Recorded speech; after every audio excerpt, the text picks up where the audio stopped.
Hello friends, இன்றைக்கி நம்ம முக்கியமான ஒன்று பார்க்க போகிறோம். எது best strategy for intraday trading. ஏகப்பட்ட வீடியோஸ் இருக்குது யூடியூப்பில், 1008 ஸ்ட்ராட்டஜி இருக்குது. எல்லாம் சக்ஸஸ் ஆகுதா, ப்ராஃபிட் எடுக்குதா?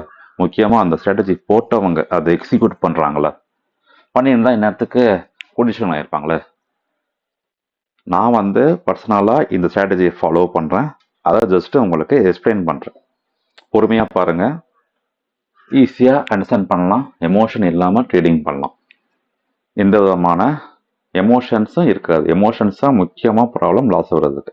அதை எப்படி ஐடென்டிஃபை பண்ணுறது, அதை எப்படி ஓவர் கம் பண்ணுறது, எப்படி சக்ஸஸ் ஆகுறது.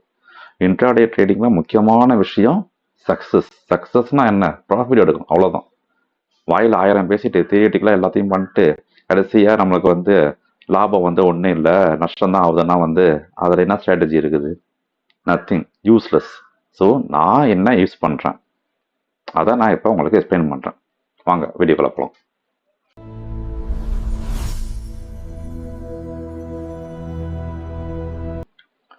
இப்போ என்கிட்ட 1 லட்சம் இருக்குது. 1 லட்சம் போட்டு நான் ட்ரேடிங் அக்கௌண்ட் ஓப்பன் பண்ணிட்டேன். ஈஸி. வித்தின் 24 ஹவர்ஸில் ஓப்பன் பண்ணுறானுங்க எல்லாருமே ஆன்லைனில். பணத்தை போட்டுடுறேன், லோன் வாங்கி கிரெடிட் கார்டை ஸ்வைப் பண்ணுறேன், போட்டு உள்ளே வச்சிடுறேன், ஆரம்பிச்சிட்டேன்டா ட்ரேடிங் அக்கௌண்ட்டு, சம்பாதிக்கிறேன்டா, லேக்ஸில் அடிக்கிறேன்டா அப்படின்னு நம்ம ஆரம்பிக்கிறோம். நம்மளோட மைண்ட் செட் என்னவா இருக்கும்? 1 லட்சம் போட்ட உடனே அடுத்த மாதமே 10 லட்சம் விழணும், அவ்வளோதான். அதான் ட்ரேடிங். ஏகப்பட்ட ஸ்ட்ராட்டஜி எல்லாம் பேசுவானுங்க. கிளாஸுக்கு போவோம், 40,000 50,000 கொடுத்து கிளாஸுக்கு போவோம், கற்றுப்போம், 1008 விஷயம் கற்றுப்போம். அவன் ஒன்று சொல்லுவான், எல்லாத்தையும் போடுவோம், போட்டு புழிஞ்சு எடுப்போம், அவ்வளோதான். கடைசியாக பார்த்தா 1 லட்சம் நக்கின்னு போயிருக்கோம். இதான் நடக்குது. இதுதான் ரியாலிட்டி. நானும் இதுதான் நடந்திருக்கு, என் வாழ்க்கையிலும் இதான் நடந்திருக்கு. ஸோ என்ன பண்ணணும்? 1 லட்சம் இருக்கு, அதை நம்ம எப்படி கொண்டு வர முடியும்? ஜஸ்ட் ப்ராக்டிக்கலாக யோசிச்சு பாருங்க. 1 லட்ச ரூபா நீங்க எடுத்து இந்தியாவில் லீகலா நீங்க அதை பெருக்கணும்னா என்ன செய்ய முடியும்? பேங்க்ல போடுவீங்க, எஃப்டி போடுவீங்க, ஆர்டி போடுவீங்க, இல்லை மியூச்சுவல் ஃபண்ட்ஸ் போடுவீங்க. மற்ற வட்டி போடுறதெல்லாம் நான் தான் பேசல, வெறுமனே லீகலா பண்றது மட்டும் சொல்றேன். எஃப்டி போட்டா என்ன வரும்? ஆர்டி போட்டா என்ன வரும்? ஒரு 8%, 9%, சீனியர் தான் 10% சில பேங்க்ல. சரி, மியூச்சுவல் ஃபண்ட் போடுறீங்க, மியூச்சுவல் ஃபண்ட்ஸ் என்ன பாதி பாதி கொடுத்துருமா? மேக்சிமம் பெரிய நல்ல குட் ரிட்டர்ன்ஸ் கொடுக்கறது 13%, 15% பர் ஆனம். நான் சொல்றது எல்லாமே எஃப்டியில் கொடுக்குறது 8%, 9% எல்லாமே பர் ஆனம். ஸோ 15% வச்சுக்கலாம் பர் ஆனம். பெரிய மியூச்சுவல் ஃபண்ட் பயங்கரமாக ஒர்க் ஆகுது, 20% பர் ஆனம் கொடுத்துட்றாங்க. ஓகேங்களா? அப்படி பார்த்தீங்கன்னா கூட உங்களுக்கு எல்லா ஃபண்டும் 20% கொடுக்கறது இல்லை. ஆவரேஜாக பார்த்தீங்கன்னா 13% இல்லை 14% தான். அதுவும் டிராப் ஆச்சுன்னா, மார்க்கெட் வந்துச்சுன்னா அந்த வருஷம் வராது. அது அடுத்த வருஷம் என்ன சொல்லுவாங்க? வெயிட் பண்ணுங்க, அக்குமுலேட் பண்ணுங்க, உழும் போதெல்லாம் அக்குமுலேட் பண்ணணும்வாங்க. நான் அக்குமுலேட் பண்ணிக்கினே இருக்கணும் வருஷம் ஃபுல்லாக. 5 வருஷம் 10 வருஷம் கழிச்சு ரிட்டர்ன்ஸ் கிடைக்கும். நான் அது தப்பாக சொல்ல வரல. ஒன்றுமே தெரியாதுங்க, எம்எஃப் போடுங்க. இருக்கிறதே பெஸ்ட் எம்எஃப் தான். நிஃப்டி 50 இண்டெக்ஸ் ஃபண்டு போடுங்க, சிம்பிளாக போகும். கன்ஃபார்மாக உங்களுக்கு பரான 12% வரும். அது நான் அடிச்சு சொல்வேன்.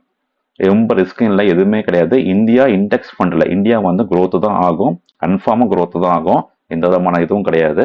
5 வருஷம் கழிச்சு நிஃப்டி மேலே போகும், சென்செக்ஸ் மேலே போகும். நீங்கள் ஹெச்டிஎஃப்சி இண்டெக்ஸ் ஃபண்டு, நிஃப்டியில் ஏகப்பட்ட ஃபண்டுங்க இருக்கு. நிஃப்டி 50 போடுங்க இண்டெக்ஸ் ஃபண்டில், வேற எதுவுமே யோசிக்க வேணாம். Debit fund, blue chip fund, mid cap fund, small cap fund, அதெல்லாம் எதுவுமே யோசிக்காம சிம்பிளாக இண்டெக்ஸ் ஃபண்டு நிஃப்டி 50ல் இண்டெக்ஸ். நிஃப்டி ஹெச்டிஎஃப்சி இருக்கு, கோட்டக் இருக்கு, எஸ்பிஐ இருக்கு, ஏகப்பட்டது இருக்கு. ஜஸ்ட் பாருங்க, யூடியூப்லேயே பாருங்க, யார்கிட்டையும் அட்வைஸ் கேட்காதுங்க. யூடியூப்ல ஏகப்பட்ட வீடியோஸ் இருக்கு, பார்த்துட்டு அதில் போடுங்க. 12% வச்சுக்கோங்க. அப்போ பர் மந்த்துக்கு எவ்வளோ வருது? 1% ரிட்டர்ன். அப்போ 1 லட்ச ரூபாய்க்கு 1% எவ்வளவு? 1000 ரூபாய். ஸோ ஒரு வருஷத்துக்கு 12,000 ரூபாய். 5 வருஷம் கழிச்சு 60,000 ரூபாய். ஸோ உங்களுக்கு அந்த ரிட்டர்ன் உங்களுக்கு எப்போ கிடைக்கும்? நீங்கள் போட்ட 1 லட்சம் எப்போ கிடைக்கும்? மணி இயர்ஸ் ஆகும். ஸோ நம்ம எக்ஸ்பெக்ட் பண்ணுற ரீசெண்டான ரிட்டர்ன்ஸ் 12% நம்மளுக்கு கிடைக்குதுன்னா, இங்கே நம்ம ட்ரேடிங்கில் அதை போட்டு நம்ம ஒர்க் அவுட் பண்ணுறோம், கற்றுக்குறோம், உட்காந்து ஒர்க் பண்ணுறோம். அப்போ நம்மளுக்கு அட்லீஸ்ட் அதை விட டபுள் வரணும்ல. வந்தால் தானே அதுக்கு ஒரு மரியாதை இருக்குது. ஸோ பார்க்கலாம், அடுத்து என்ன பண்ணுறதுன்னு பார்க்கலாம். இப்போ நான் எக்ஸ்பெக்ட் பண்ணுறேன், நான் இப்போ எம்எஃப்ல போட்டு உட்காந்துருக்கேன். மாதத்துக்கு 1% எதுவுமே பண்ணாமல் எனக்கு மாதம் 1% வந்துடுது. ஆனால் இப்போ நான் ஒர்க் பண்ணுறேன், படிச்சிருக்கேன், கற்றுருக்கேன், கிளாஸ்க்கு ஃபீ கொடுத்துருக்கேன், கண்டவனுக்கு டிப்ஸுக்கு காசு கொடுத்துருக்கேன். அதெல்லாம் போட்டு எனக்கு வரணும். எனக்கு என்ன வரணும்? எவ்வளோ வரணும்? ஒரு நாளைக்கு 10% வரலாமா? 10,000 ரூபா எடுக்கலாமா? 1 லட்சம் போட்டு 10,000 எடுத்தா 10 நாளில் 1 லட்சம் வந்துடும். 20 நாளில் 2 லட்சம். அப்பா 1 லட்சம் போட்டோம், 2 லட்சம் வந்துச்சு, சூப்பர்லாம். அப்புறம் எல்லாரும் கோடீஸ்வரன், எல்லா வேலையை விட்டுடலாம். வேலையை விட்டு 3 1 லட்சம் போட்டு வீட்டில் உட்காந்துக்கலாம். சூப்பராக இருக்குமா? ஏன் நடக்கல? நடக்காது. இது நடக்கவே நடக்காது. இதுதான் உண்மை. நம்ம என்ன எதிர்பார்க்குறோம்? நான் என்ன எதிர்பார்க்குறேன்? என்னோட பர்சனல் அட்வைஸ் நான் பண்ணிக்கிட்டு இருக்கிறது என்ன பண்ணுறேன்? நான் வந்து 1% எதிர்பார்க்குறேன். நீங்க இப்போ வீடியோ பார்த்துட்டு இருக்குங்க. நீங்க யார்கிட்ட வேணா கேட்டு பாருங்க. உங்களால ட்ரேடிங்ல இன்ட்ராடேல 1% எடுக்க முடியுமா? எல்லாம் சொல்ற ஒரே ஆன்சர் எடுக்க முடியும். நான் எடுப்பேன். நான் 3% எடுப்பேன். நான் 5% எடுப்பேன். 8% எடுப்பேன். 8% எடுக்கிறதுக்கு முடியும்னா 10% எடுக்க முடியும்னா 1% எடுக்க முடியாதா? கன்ஃபார்மா எடுக்க முடியும். ஆனா எப்போ எடுக்க முடியும்? எப்படி எடுக்க முடியும்? 1% எடுத்துடுறாங்க. நீங்க வீடியோல பாக்குறவங்க எல்லாருமே 1% எடுத்துருவீங்க. அதுக்கப்புறம் நான் எண்ட் ஆஃப் டேல 4% நெகட்டிவ்ல போகும். ஏன்னா அதை தக்க வச்சுக்க தெரியல. கன்சிஸ்டன்சி இல்லை. இன்னைக்கு 3% வந்துருச்சு, நாளைக்கு 5% நெகட்டிவ் ஆகும். சரி, ஒரு வாரம் ஃபுல்லா வரல, அடுத்த வாரம் எனக்கு வந்து 0.5% வருது. அப்பா சூப்பர் வந்துருச்சு எடுத்துறேன். அதுக்கப்புறம் 2% போகும், அதுக்கப்புறம் 3% போகும். ஸோ நான் 1% எடுத்தேன்லயே வந்து டெய்லி எடுக்கிறேன். 4 நாள் 4% வந்துருச்சு. 5வது நாள் 10% காலி. அப்போ எனக்கு -6. ஸோ இதை வந்து கன்சிஸ்டன்சியா பண்ணணும்னா என்ன பண்ணலாம்? ஸோ நான் ஃபர்ஸ்ட் ஃபிக்ஸ் பண்ணிக்கிறது, நான் இன்னைக்கு ஆரம்பிக்கும் போது ட்ரேடிங்கு 1 லட்சம் வச்சிருக்கேன். எனக்கு 1000 வந்தா போதும்ப்பா. 1000 எம்டிஎம்ல 1000 கிடையாது, எம்டிஎம்ல ஒரு 1300 வச்சுக்கோங்க. ஏன்னா 300 டாக்ஸ் கவர்மெண்ட் கொடுத்துரும். காசை பிடிங்க தான் நம்ம கொடுப்பாங்க காசே. ஸோ ஒரு 1300 எம்டிஎம் வந்துச்சுன்னா ஒரு 250 280 வந்து போயிருச்சு. போனதுக்கப்புறம் நமக்கு 1000 வந்து அக்கௌண்ட்ல வந்து நிற்கிது, கிரெடிட் ஆகுது. இதுதான் என்னோட மீனிங், என்னோட டெஃபினேஷன். இது பண்ண முடியுமா? கன்ஃபார்மா பண்ண முடியும். இதுல வந்து எந்த விதமான கவர்ச்சி வார்த்தைங்களோ பேராசை கொடுக்கறதோ எதுவுமே கிடையாது. 1% கன்ஃபார்மா எடுக்க முடியும். ஸோ நான் எக்ஸ்பெக்ட் பண்ற அமௌண்ட் 1000. அப்போ உங்களுக்கு அடுத்த வார்த்தை என்ன வரும்? மனசுக்குள்ள வந்து ஒண்ணு பேசும். 1000 1 லட்சம் போட்டிருக்க, 1 லட்சம் போட்டு 1000 எடுக்கிற, கேவலமா இல்ல? அந்த கிளாஸ் படிச்ச, இந்த கிளாஸ் படிச்ச, அவனுக்கு அவ்வளவு காசு கொடுத்துருக்க, இவ்வளவு பண்ணிருக்க, உனக்கு இல்லாத நாலேஜா, உனக்கு இல்லாத அறிவா? 3 மானிட்டர் செட் பண்ணிருக்க, கேமிங் பீஸ் எல்லாம் போட்டு வச்சிருக்க, இவ்வளவு இது பண்ணிருக்க, உனக்கு தேவை 1000 எடுக்கிற, கேவலமா இல்ல? உங்க வீட்டுல எல்லாம் சொல்லுவாங்க, என்ன 1000 எடுக்கிற அப்படின்னு சொல்லுவாங்க. இதுதானே படிச்சியா? இதுதான் பண்ணிக்கிட்டு இருக்கியா? காலையில இருந்து உட்கார்ந்து இருக்க, 9ல இருந்து உட்கார்ந்து இருக்க, 1000 எடுத்தேன்ற. நான் ஸ்விக்கி நான் ஓட்டுறேன், நானே ஒரு டபிள்யூஎல்இ போட்டு வந்தா முடிஞ்சு போச்சு, ஒரே நாள் எடுப்பேன் 2000 அப்படின்வாங்க. கரெக்டு தான், கன்ஃபார்மா கரெக்டு தான். ஆனா அதெல்லாமே வந்து ஸ்கில் ஒர்க் கிடையாது. ஸ்விக்கில ஓட்டுறவங்க மற்றவங்க என்ன பண்ணுவாங்க, நான் அதை தப்பா சொல்ல வரல, அவங்க அதை ஒர்க் பண்றாங்க, பட் அது ஸ்கில் செட் கிடையாது. ஸ்விக்கில ஒர்க் பண்றவங்க ஒரு நாளைக்கு 1000 எடுத்தா கடைசி ஃபுல்லா ஒரு நாளைக்கு 1000 தான் எடுக்க முடியும். 1000 10,000 ஆகவே ஆகாது. அவங்க 10 ஹவர்ஸ் ஒர்க் பண்ணா 1000 கிடைக்குதா? அதே 10 ஹவர்ஸ் அடுத்த வருஷம் ஓட்டினாலும் அதே 1000 தான் கிடைக்கும். ஏன்னா அதுல வந்து இன்க்ரிமெண்ட்டோ குரோத்தோ கிடையாது. அதுதான் ஸ்கில் செட். ஸ்கில் செட் இதுல இருக்கு. நீங்க இதுல வந்து ஒரு 1000 எப்படி சம்பாதிக்கணும்னு கத்துக்கிட்டீங்கன்னா உங்க பிரின்சிபலை நீங்க இன்க்ரீஸ் பண்ணா அதே ஸ்ட்ராட்டஜி யூஸ் பண்ணா 1000 2000 ஆகும், 1000 3000 ஆகும். ஸோ வந்து நீங்க வந்து கம்பேர் பண்ணுங்க. நான் எந்த விஷயம் தப்பா சொல்ல வரல. ஒரு விஷயத்துல வந்து உங்களை வந்து எப்படி வந்து மற்றவங்க அட்டாக் பண்ணுவாங்க, உங்க மைண்டே அட்டாக் பண்ணும், உங்க வீட்டில் இருக்கவங்க ஃப்ரெண்ட்ஸ் சர்க்கிள் எல்லாமே அட்டாக் பண்ணும். பட் அது கிடையாது. நீங்க கன்சிஸ்டன்டா என்ன பண்றீங்க? ஒரு நாளைக்கு 5000 எடுக்க முடியாதா, 10,000 எடுக்க முடியாது, அப்படி கிடையாது. நீங்க வந்து ஒரு நாளைக்கு 1000 எடுத்தீங்கன்னா என்ன நன்மை இருக்கு பாருங்க. ஒரு நாளைக்கு 1000 எடுக்கிறீங்க, உங்களோட 1% கெயின். அது வந்து ஒரு மாசத்துக்கு ஒரு 20 ட்ரேடிங் வருமா? 22 நாள் இருக்கு, 2 நாள் லீவ் வந்தா கூட பரவாயில்ல. 20 ட்ரேடிங்ல உங்களுக்கு 20,000. 5 மாசம் முடிஞ்சது கதை, எடுத்தாச்சு. அதுக்கப்புறம் பண்றது எல்லாமே லாபம் தானே. ஸோ இது பேசுறதுக்கு நல்லா இருக்கு, திடீர்னு நல்லா இருக்கு, பட் அந்த 1% வந்து மெயின்டைன் பண்ண முடியுமா? ஏன் முடியாது? ஏன் முடியல எல்லாராலையும்? இத மாதிரி 1000 வீடியோ இருக்கு, ஏன் எடுக்க முடியல? ஒரு வருஷம் பண்ணியிருந்தா எங்கேயோ போகுது, ஏன் எடுக்க முடியல நம்மளால? எடுக்க முடியும். அதுக்கு தேவை கன்சிஸ்டன்சி, ஸ்ட்ராட்டஜி. நம்ம வந்து பார்க்கறது டேட்டா மட்டும். இதுல வந்து மேக்ஸ் கொஞ்சம் தான், சைக்காலஜி தான் அதிகம். ஏன் பண்ண வாரன் பஃபர் சொல்றாரு, அவங்க எது சொல்லுவாங்க, இவங்க பண்ணுவாங்க, எல்லாமே என்ன பண்ணுவாங்க, எம்எஃப்ல போடுங்கன்னுவாங்க. அவங்க எல்லாம் பண்றது 20% தான் பர் ஆனம்க்கு. நான் சொல்றது 20% பர் மந்த். ஓகேங்களா? ஸோ ஃபர்ஸ்ட் 5 மாசம் நீங்க வந்து கஷ்டப்பட்டு கன்சிஸ்டன்டி பண்ணி உங்க பிரின்சிபல் எடுத்துட்டீங்கன்னா அதுக்கப்புறம் நீங்க வந்து அக்ரெசிவா ட்ரேட் பண்ணலாம், என்ன வேணா பண்ணலாம். அதுக்கு 6வது மாசம் மொத்தம் விட்டுலாமா? அப்படி கிடையாது. 5 மாசம் நீங்க பண்ணும்போது ஆட்டோமேட்டிக்கா உங்களுக்கு பழகிடும். 6வது மாசமும் அதே தான் நீங்க பண்ணுவீங்க. ஓகேங்களா? ஸோ இப்போ நான் எப்படி யூஸ் பண்றேன் இந்த ஸ்ட்ராட்டஜி அப்படின்னு சொல்றேன். ஃபர்ஸ்ட் மெயினா நான் அடி வாங்கினதுல முக்கியமான விஷயம் எமோஷன், வேற எதுவுமே கிடையாது. நான் நல்லா படிச்சிருக்கேன், ஏகப்பட்ட கிளாஸ் போயிருக்கேன், தெரிஞ்சிருக்கேன், 2 மானிட்டர் வச்சு யூஸ் பண்ணுறேன், சாஃப்ட்வேர்ஸ் அனலைஸ் பண்ணுறேன். இருந்தாலும் வந்து ஏன் லாஸ் ஆகுது எனக்கு? ஏன்னா எமோஷன்ஸ். அந்த எமோஷன்ஸ் கரெக்ட் பண்ணுறதுக்கு முதல் வழி, மொத்தமாக வால்டாலிட்டி இருக்கும்போது பண்ணாதீங்க. நான் யூஸ் பண்ணுறது இதுதான். இது வந்து நான் எனக்கு நானே திருப்பி ரீசைக்கிள் பண்ணுறேன். நான் பண்ணுறத காலையில் 10 மணிக்கு மேலே தான் பார்ப்பேனே. 9 காலுக்குலாம் பார்க்கவே மாட்டேன். 9 காலுக்கு பார்த்தீங்கன்னா சார் 9 காலுக்கு பார்த்துடுறீங்க, உங்களுக்கு 1% 2% கிடச்சிது, அப்பா முடிச்சிடலாம், 9 முடிச்சதே வேலையை பார்க்கலாம் அப்படின்னு பண்ண முடிஞ்சா டெய்லி பண்ண முடியுமா? டெய்லி 9 காலுக்கு உங்களுக்கு கன்ஃபார்மாக 1% கிடச்சிட்டு தெரியுமா உங்களுக்கு?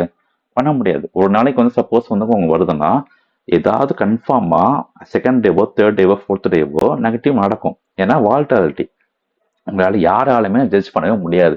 இன் கேஸ் ஒருத்தன் சொல்கிறான் அவங்க கிட்ட வந்து நான் வந்து முடிச்சு தரேன், ஃபஸ்ட்டு 1 ஹவரில் முடிச்சிருவேன், கிழிச்சிருவேன்னா தயவு செஞ்சு அவனை பிளாக் பண்ணுறேங்க. அவனை நல்லதே கிடையாது. அவனை விட்டு தூரமாக ஒதுங்கிருங்க. அவன் பண்ணுவானான்னு கேளுங்க, தம்பி சொல்லுப்பா 6 மாதம் நீ என்னப்பா எடுத்த உடம்பே காது பண்ணி ஃபஸ்ட்டு 1 ஹவரில் கிழிச்சிருவியே, 6 மாதம் ரிப்போர்ட்டை காட்டுப்பான்னு கேளுங்க. ரைட்ஸ் இருக்கு, நமக்கு எல்லாருக்குமே ரைட்ஸ் இருக்கு. ஒருத்தங்கிட்ட போய் கிளாஸ் கட்ட போறீங்களா, அவன்கிட்ட கேளுங்க நீ என்னப்பா பண்ண, 6 மாசம் எவ்வளவு சம்பாதிச்ச, எத்தனை ரிட்டர்ன்ஸ் எடுத்தன்னு காமிக்க சொல்லுங்க. கிழிப்பானா? 6 மாசத்துல வந்து அவன் கிழிச்சிருப்பான், எல்லாத்தையும் போயிருக்கும். போனவனுங்க தான் வந்து கிளாஸ் எடுப்பானுங்க. 99% அழிஞ்சு போனவனுங்க, லாஸ் ஆனவனுங்க தான் வந்து இங்க அனலிஸ்ட் பேர்ல வந்து கிளாஸ் எடுத்துன்னு இருக்கானுங்க. ஸோ தயவு செஞ்சு 1 ஹவருக்கு பார்க்காதீங்க. அந்த 1 ஹவர்ல உங்களுக்கு பெரிய லட்சங்கள் போக போறது இல்லை. வந்த ஒரு 500 ரூபாய் 1000 ரூபாய் போகும், அவ்வளவுதான். அது ஒண்ணுமே கிடையாது. அதே மாதிரி லாஸ்ட் 1/2 hour 3 மணிக்கு மேல வந்து பண்ணாதீங்க. நான் க்ளோஸ் பண்றேன், சொன்ன பண்றேன். நான் ப்ராஃபிட் வந்தானே க்ளோஸ் பண்றேன், அது வேற விஷயம். பட் பண்ணிட்டு பார்த்துட்டு இருக்கேன். நான் 3 மணிக்கு மேல பண்ணவே மாட்டேன். ஏன்னா வந்து அங்க வந்து வால்யூம் இருக்காது. 3 மணிக்கு மேலே எல்லாம் முடிச்சுட்டு போவாங்க. ஏற்கனவே போட்டு வச்ச எம்ஐஎஸ் ஆர்டர்ஸ்லாம் வந்து ஆட்டோமேட்டிக்காக க்ளோஸ் அவுட் ஆகும். 3:10 ஆகும், 3:15 ஆகும், 3:20 ஆகும், சில இதில் 3:05 ஆகுது. ஸோ அப்பெல்லாம் வந்து எம்ஐஎஸ் ஆட்டோமேட்டிக்காக ட்ரிகர் ஆகும். நீங்க எதிர்பார்க்க முடியாது என்ன நடக்கும்னு, சொல்லவே முடியாது. கரெக்டாக 3 மணிக்கு வந்து உங்களுக்கு ஆப்போசிட் நடக்கும் சொல்லுவாங்க. அதெல்லாம் சும்மா, அதெல்லாம் எதுவுமே நடக்காது. 3 மணிக்கு மேலே பார்க்காதீங்க விண்டோவை. ஏன்னா ஃபர்ஸ்ட் 1 ஹவருக்கு வால்டாலிட்டி, லாஸ்ட் 1 ஹவர்ல எல்லாம் வெளியே போவானுங்க. லாஸ் பண்ணவன் புக் பண்ணுவான், ப்ராஃபிட்க்கு எடுத்தவன் அவனும் புக் பண்ணுவான், எல்லாம் விட்டு விட்டு க்ளோஸ் பண்ணுவாங்க. அங்கே வந்து உங்களுக்கு வந்து வால்யூமே இல்லாமல் ஒன்றுமே இருக்காது, செட்டப்பே இருக்காது. இந்த 3:25க்கு நான் எடுக்கிறேன், 3:25க்கு பிடிஎஸ்டி எடுக்கிறேன் அப்படிலாம் ஒரு குரூப் இருக்குது. அதெல்லாம் ஒரு யூஸும் கிடையாது. அடுத்த நாள் என்ன நடக்குன்னு யாருக்குமே தெரியாது. நைட் யூஸ் நமக்கு என்ன ஆகும், அடுத்து என்ன ஆகும் அப்படின்னு. ஏன் நமக்கு வந்து டெய்லி 1% எடுக்கிறதுக்கு 1000 வழி இருக்குது. அதெல்லாம் விட்டு இன்னத்துக்கு அந்த பிடிஎஸ் ஏன் திணிப்பான 1% கொஞ்சோண்டு போடுங்க. உங்க பிரின்சிபல்ல 1% போட்டு எடுங்க. அந்த 1% போட்டு உங்களுக்கு 100 ரூபாய் கிடைக்குது. அந்த 100 ரூபாய் வச்சு என்ன செய்ய போறீங்க? எதுக்கு அந்த பிடிஎஸ்டி, எதுக்கு இந்த ஃபர்ஸ்ட் ஹவர் ட்ரேடு? ஸோ கம்ப்ளீட்டா நான் வந்து பிடிஎஸ்டி அவாய்ட் பண்ணிடுவேன், ஃபர்ஸ்ட் ஹவர் ட்ரேட் அவாய்ட் பண்றேன். எனக்கு 10 மணிக்கு ஆரம்பிச்சா டேட்டா பார்த்தா 10:30 மணிக்கு மேல 11:30 மணிக்கோ 1:30 மணிக்கோ இல்லை 2:30 மணிக்கோ ஆப்பர்ச்சுனிட்டி கிடைக்கும். அதெல்லாம் எனக்கு கன்ஃபார்மா 1% மேலேயே கிடைச்சிருக்குது இருக்கும். நான் எல்லாமே வீடியோ போட்டு தான் நான் பேசுறேன். என் மற்ற வீடியோஸ் பாருங்க, நான் எப்படி எக்ஸிக்யூட் பண்ணியிருப்பேன் எல்லாமே எக்ஸ்பிளைன் பண்ணியிருப்பேன். வெறுமனே வந்து வெறும் சார்ட்டை மட்டும் பார்த்து இந்த இங்க பாத்தீங்களா இங்க ஆப்பர்ச்சுனிட்டி வந்திருக்கு, அங்க பாத்தீங்களா அங்க திரும்பி இருக்கு, இங்க லெஃப்ட்ல போகுது, அங்க ரைட்ல போகுது, அப்படி சொல்ல மாட்டேன். என்ன டேட்டா வந்திருக்கு, அது எப்படி யூஸ் பண்ணேன், என்ன சாஃப்ட்வேர்ஸ் யூஸ் பண்றேன். அந்த சாஃப்ட்வேர்ஸ் நான் ஸ்பான்சர் பண்ணல, ஜஸ்ட் நான் யூஸ் பண்ற சாஃப்ட்வேர் உங்களுக்கு ஷேர் பண்றேன். இப்போ நீங்களும் பாருங்க, அது வந்து ஃப்ரீ கிடையாது, எல்லாமே காசு தான். காசு கொடுத்தா தான் கிடைக்கும் எல்லாமே. காசு கொடுத்து பாருங்க, கத்துக்கோங்க, யூஸ் பண்ணுங்க, எக்ஸிக்யூட் பண்ணுங்க. நான் இந்த வீடியோ சொல்ல வர்றது எப்படியெல்லாம் உங்க காசு போகுன்றத சொல்ல வரேன். அதை எப்படி ஸ்டாப் பண்ணலான்னு சொல்றேன். நான் எப்படி ஸ்டாப் பண்ணிட்டு இருக்கேன்றத சொல்றேன். ஃபர்ஸ்ட் 1 ஹவர் பண்ண மாட்டேன், லாஸ்ட் 1/2 ஹவர் பார்க்க மாட்டேன். பிட்வீன்ல வந்து டைமை பார்ப்பேன், டேட்டாவை பார்ப்பேன், எக்ஸிக்யூட் பண்ணுவேன். முடிஞ்சு போச்சு, simple. Trading less, earning more. Focus on quality and quantity. ஓகேங்களா? எனக்கு வந்து அடுத்த கொஸ்டின், 10 மணிக்கு மேலே ட்ரேடிங் கிடைக்குமா, 10 மணிக்கு மேலே நல்ல நேரம் வருமா, 11 மணிக்கு எமகண்ட வந்துடுமா, எனக்கு எல்லாமே போயிடுமா, அது அந்த இது வரும், அப்படிலாம் எதுவுமே இல்லைங்க. 10:30 மணிக்கு மேலே தான் பொசிஷனல் ட்ரேடர்ஸ் உள்ள வருவாங்க. அவங்க டேட்டாவை பார்த்து எக்ஸிக்யூட் பண்ணுவாங்க. கன்ஃபார்மாக வந்து நடக்கும். இந்த 9 காலுக்கு வருதுங்கன்னா வந்து நம்மள மாதிரி ஆளுங்க அவனுங்க தான் வந்து பண்ணுவானுங்க, ஒன்றுதான் யூஸ் இருக்காது. 10:30 மணிக்கு மேலே டேட்டாவை பாருங்க, டேட்டாவை பார்த்து கற்றுக்கிட்டு செய்யுங்க, கன்ஃபார்மாக நடந்தே தீரும். ஒரே இதில் வந்து ஃபுல்லாக போட வேணாம். 1,00,000 ரூபா இருந்தால் அதில் 25% மட்டும் யூஸ் பண்ணுவேன், இன்னொரு 25% எட்ஜிங் வச்சுப்பேன். சக்ஸஸ்ஃபுல்லாக போதா மீதி 50% உள்ளே இம்ப்ளிமெண்ட் பண்ணுவேன். அவ்வளோதான், சிம்பிள். 1,00,000 ரூபாய் இருக்குது. நான் வந்து இப்போ வந்து எனக்கு வந்து 500 ரூபாய் ஒரு ஸ்ட்ரைக் ப்ரைஸு. அப்போ வந்து 20 லாட்டு சென்செக்ஸில் வாங்கினேன், எனக்கு 10,000 ரூபாய். நான் வந்து ஒரு 2 லாட்டு வாங்குவேன். 2 லாட் சக்ஸஸ்ஃபுல்லாக போதா, கன்ஃபார்மாக இன்னொரு லாட்டு, இன்னொரு 2 லாட்டு வாங்குவேன். இன்கேஸ் வந்து நெகட்டிவாக போதா, டேட்டா நம்ம சப்போர்ட் பண்ணதா, ஹெட்ஜிங் பண்ணலாம். அப்போ அதுக்கு நமக்கு இன்னொரு 20,000 வச்சுக்கலாம். ஸோ நம்ம ஆல்மோஸ்ட் ஒரு 75,000 80,000 தான் உள்ளேயே போடுவோம். மீதி 20 அப்படியே இருக்கும். அது கடைசியா நம்மளுக்கு எப்பவுமே சக்சஸ்ஃபுல்லா போயிட்டே இருக்கு. ட்ரெயிலிங் போட்டே வரலாம். 1% வச்சு வெளியே ஒன்றும் அவசியமே கிடையாது. ட்ரெயிலிங் போடுங்க, ட்ரெயிலிங் ஸ்டாப் போட்டு அந்த கடைசி 20,000 போடுங்க. ஸோ உங்களுக்கு வந்து ப்ராஃபிட் இன்க்ரீஸ் ஆகினே இருக்கும். சில ஜந்துக்கெல்லாம் சொல்லும் 1% வெளியே வந்துருங்க, 1% முடிச்சுட்டு வெளியே வாங்க. அதெல்லாம் தப்பு. 1% முடிச்சுட்டு ஏன் வெளியே வரணும்? உங்க டேட்டா சொல்லுது ப்ராஃபிட் மேல போகும் தெரியுது, அப்ப ஏன் நீங்க விட்டு வரீங்க?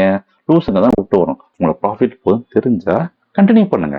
ட்ரைனிங் ஸ்டாப் போடுங்க, அவ்வளவுதான். இன்கேஸ் ட்ரைனிங் எட்டாவதா வெளியே வந்தாங்க, ஓவர் ட்ரேடிங் பண்ணாதீங்க. நான் பண்றது இதுதான். நான் எக்ஸிக்யூட் பண்ணுவேன், என் சக்ஸஸ்ஃபுல்லா போதா எல்லாத்தையும் போட்டுருவேன். டிப்ளாய்மெண்ட் என் ஃபுல் கேப்டன் டிப்ளாய்மெண்ட் பண்ணிடுவேன். பட் ட்ரெயிலிங் ஸ்டாப்ஸ் போட்டுனே வருவேன், விட மாட்டேன். ட்ரெயிலிங் ஸ்டாப்ஸ் வந்து 10 பாயிண்ட் 5 பாயிண்ட் டிபெண்ட்ஸ் அந்த சார்ட், டிபெண்ட்ஸ் அந்த டேட்டா நான் வந்து மாடிஃபை பண்ணிட்டே இருப்பேன். அதை நான் என்னோட வீடியோ சொல்லியிருக்கேன்.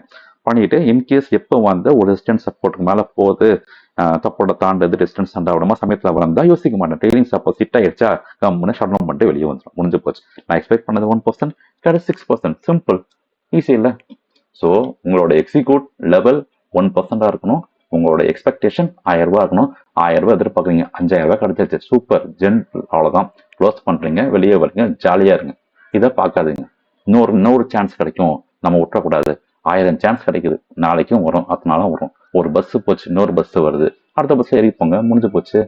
ஆப்பர்ச்சுனிட்டி இருக்குது, பேஷன்ஸ் மட்டும்தான் வேணும். இந்த மேக்ஸோ சயின்ஸோ பூச்சாண்டி எதுவுமே கிடையாது, சைக்காலஜி மட்டும்தான் இங்க. ஸோ எல்லா நாளும் பார்த்தீங்கன்னா கன்ஃபார்மா ஓவர் ட்ரேடிங் தான் ஆகும், லாஸ் தான் ஆகும். ஒரு புத்திசாலி ட்ரேடர் என்ன பண்ணுவான்? ஃபுல் டே பார்க்க மாட்டான். பில்லியன்ஸ் பார்ப்பாங்க, ஏகப்பட்ட பில்லியன்ஸ் இருக்காங்க. அவங்களாம் வந்து ஃபுல்லாக வந்து லைவ் மார்க்கெட் போட்டு விட்டு பண்ணிட்டு இருப்பாங்க. லைவ் மார்க்கெட் போட்டுறவன் எவன் பண்ணுறான்னு பாருங்க, நீங்களே பாருங்க. லைவ் மார்க்கெட்டில் போடுறோம் ஒருத்தனாச்சும் வந்து லைவ் ட்ரேடிங்ல பண்ணி காட்டுவானா? சரி, லைவ்ல பார்க்க காமிக்கூடாதா? சரி, 3:30 மணிக்கு மேலே வந்து அவன் என்ன பண்ணான்னு காமிப்பானா? காட்ட மாட்டான். கேட்டா வந்து நான் வாட்ச் பண்ணிட்டு இருக்கேன்வா. வாட்ச் பண்ணிருக்கேன், லைவ் போடுற, போட்டு போக வேண்டியதானே? சார், வாட்சிங் பண்றவங்க அடுத்தவங்கள வந்து டிஸ்டர்ப் பண்றவங்க மட்டும்தான் இருப்பாங்க, அவங்க பண்ணவே மாட்டாங்க. ஓகேங்களா? ஸோ வந்து ஃபுல் டே வாட்ச் பண்றது நம்மளுக்கு கன்ஃபார்மா லாஸ் தான். ஒரு நாள் 2 நாள் வேணா கேம் தரலாம், ட்ரெண்டிங் டே வந்தால் மட்டும் வரலாம். பட் எல்லா நாளும் ட்ரெண்டிங் டே கிடையாது. மாசத்துல 1-2 தான் ட்ரெண்டிங் டே வரும். மீன் நாள் ஃபுல்லா வால்டாலிட்டி சைட்வேஸ் தான். அப்புறம் ஃபுல் டே பண்ணீங்கன்னா கேபிட்டல் அழிஞ்சு போகும். இது எனக்கு நடந்திருக்கு, அதான் சொல்றேன்.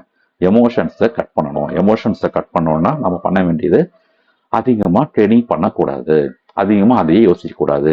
என்னாச்சு, ஏதாச்சு, சென்செக்ஸ் நம்ம நிஃப்டி ஆகும், அது என்னாச்சு, இதை யோசிக்க கூடாது. வாழ்க்கையில் 1000 விஷயம் இருக்கு, குழப்ப பாருங்க.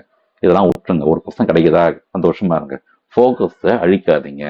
நீங்க என்ன வேணா பார்க்கலாம், யாரை வேணா செய்யலாம். மற்ற என்ன விஷயத்துக்கும் மார்க்கெட்டுக்கு சம்மந்தமே கிடையாது. நான் அந்த படம் பார்த்தா இப்படி ஆயிடுமோ, இப்படி செஞ்சா அப்படி ஆயிடுமோ, நான் இந்த ட்ரெஸ் போட்டிருக்கேன், இந்த ட்ரெஸ் போட்டா எனக்கு வந்து இன்னைக்கு மார்க்கெட் நடக்காது, பச்சை ட்ரெஸ் போட்டா எனக்கு சக்சஸ் ஆகும், ரெட் ட்ரெஸ் போட்டா அப்படியா, அதெல்லாம் ஒண்ணுமே கிடையாது. எதுவுமே சம்பந்தம். மார்க்கெட்டுக்கு உயிர் இல்லாதது. மார்க்கெட்டு ஒரு சிஸ்டம் நடந்துகிட்டு இருக்கு. நீங்க பண்ற எந்த விஷயமும் உங்களை வந்து நீங்க பண்ற உங்களோட ஆக்டிவிட்டிஸ் தான் உங்களை அடிக்குமே தவிர மார்க்கெட் உங்களை அடிக்காது. மார்க்கெட்டா உங்களை வந்து உங்க ஸ்டாப் லாஸ் எல்லாம் டிக்கெட் பண்ணுது. நீங்க அதிகம் ட்ரேட் பண்ணீங்க, ஸ்டாப் லாஸ் போடுங்க, அவ்வளவுதான். எதுக்கு ஒண்ணும் உங்க கேப்ல வந்து சாவடிக்கிறது என்ன மார்க்கெட்டா? இல்ல. உங்களோட லாஸ் வந்து இன்னொருத்தன் கெயின், அதெல்லாம் பைத்தியக்காரமான விஷயம். உங்க கெயின் எப்பயுமே வந்து அடுத்தவங்க லாஸ் கிடையாது. அதே மாதிரி உங்க லாஸ் எப்பயுமே அடுத்தவங்க கெயின் கிடையாது. யோசிங்க ஃபர்ஸ்ட்.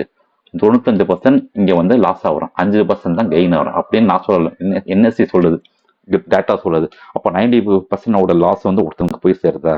இதெல்லாம் யோசிப்பானே. நம்ம எப்படி சம்பாதிக்க முடியும்? நம்ம 1% எப்படி எடுக்கலாம், எப்படி யோசிக்கலாமா? ஏன் ரொம்ப ஓவரா வந்து பயங்கரமா படிச்சு இது பண்ணணும்? சிம்பிளா இருங்க, பேஷன்ஸா இருங்க. ஒரே விஷயம், patience is safer then panic. ஓகேங்களா? இதுதான். Discipline is always safer then emotion. So discipline, patience, இந்த ரெண்டும் மட்டும் தான் வேணும்.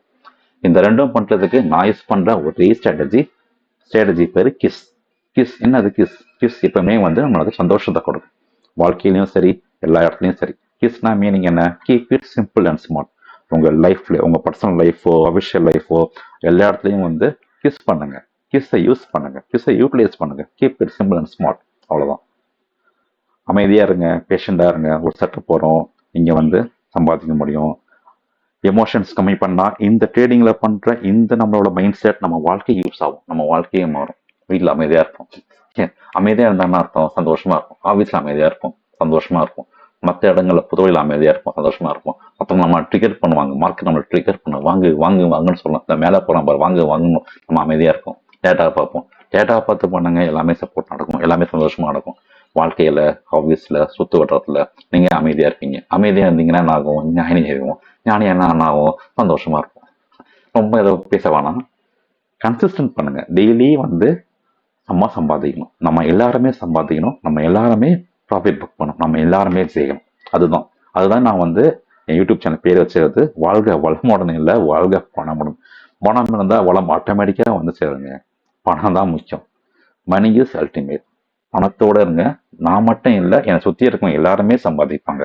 நம்ம இந்த உலகமே சம்பாதிக்கும். என் கூட இருக்கவங்க எல்லாருமே நண்பர்கள், என் சுற்றுவட்டத்தில் இருக்கவங்க எல்லாருமே என்னோட பாசிட்டிவிட்டியா இருப்பாங்க.